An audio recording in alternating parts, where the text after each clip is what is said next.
So I have this thought about equity, and in business and whatnot. And I'm going to use a personal example from my life, which was quite a few years ago, probably like 5 years ago. I was involved in this, well, maybe more, maybe 8 years or so, but I was involved in this transaction where this realtor brought me this property, and it was a big old mammoth. It was three properties in one, and the old man had just died. It was in Yuma, Arizona.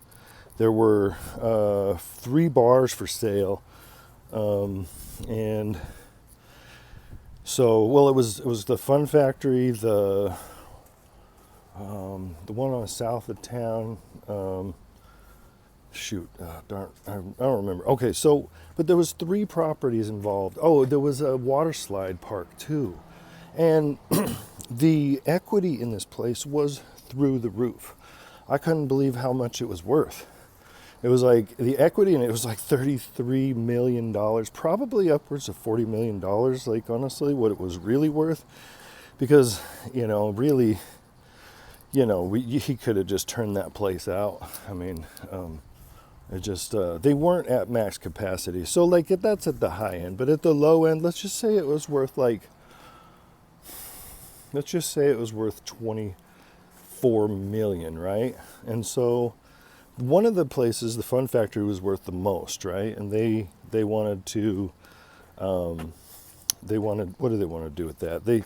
So here's how I packaged it. I basically put it together this way. And I wanted it was called the Mine Shaft, that other bar. It was called the Mine Shaft. And so when I was putting together this project at the Mine Shaft, that's all I wanted was the Mine Shaft. So let me go back.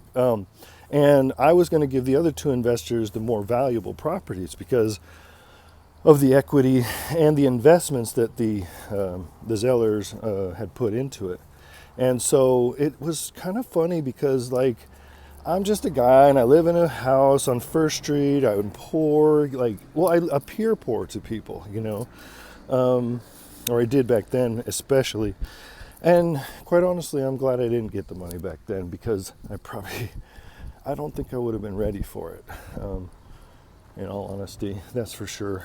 I definitely wasn't humble enough back then. But regardless, though, it was interesting because I put this in front of several investors and they didn't even see the value of it. I don't understand certain investors. I don't understand why they don't pull the trigger. And in this case, it seemed to me, because the whole properties were for sale for $3 million. Or like 3.6 or something like that. And the value of the Mine Shaft, which was one of the places of business, it was like 600,000. So, and that one was, well, no, it was probably 1.6 million. Actually, now that I think about it and try to remember, yeah, it was probably 1.6 million. But regardless, though, that was probably what the value of it was at the time. But the other two were had so much invested in them that maybe they didn't cash flow at those high of amounts, but they had a lot of value. They had a lot of assets there. They had a lot of invested in the profits. But regardless, I still think at a low end, you could even say it was like worth 15 million. At the lowest end, like all of them together, just because it's a water park and it was an intricate, awesome, fun, and people still go there. And the Fun Factory just wasn't managed well. At the time, it got closed down. I think it was closed down when they were selling it or something like that. And it used to be one of the funnest places in Yuma, but then of course it got gangster, because somebody managed it wrong.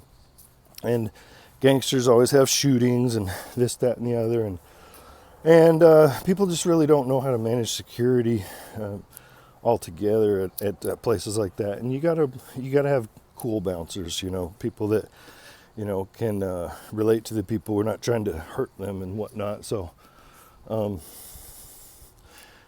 hurt the people you throw out, and even if they are gangsters, the bouncers got to be friends with everybody, and can't be on edge. They got to be basically psychologists.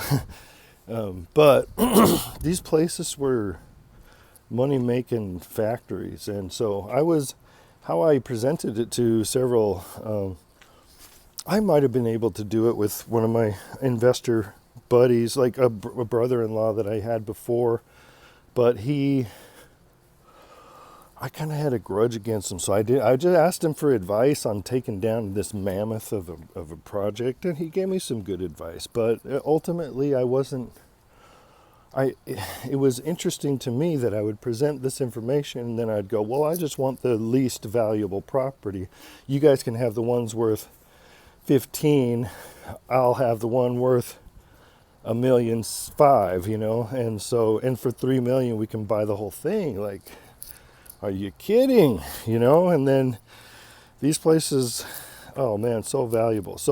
But I just didn't understand why they wouldn't go for it. It's like, you don't see that value? It's like, and I think, in all honesty, I think what really happened was they looked at me and said, basically, who's he?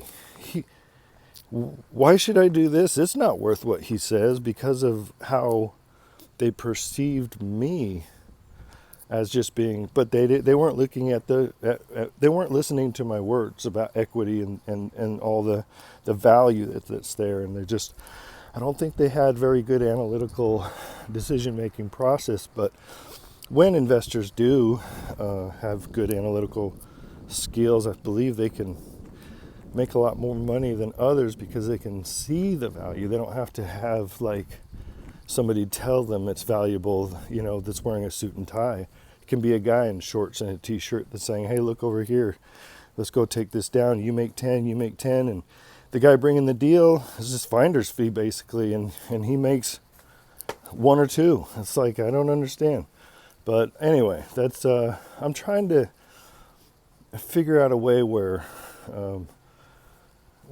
you know, I can sell these projects, because they're all over the place. They're all over the place, and my main deal is I've always really been a really good communicator, talker, and talk to people, and I'm real and I'm honest, or you know, at least I try to be honest in all that I do. You know, it's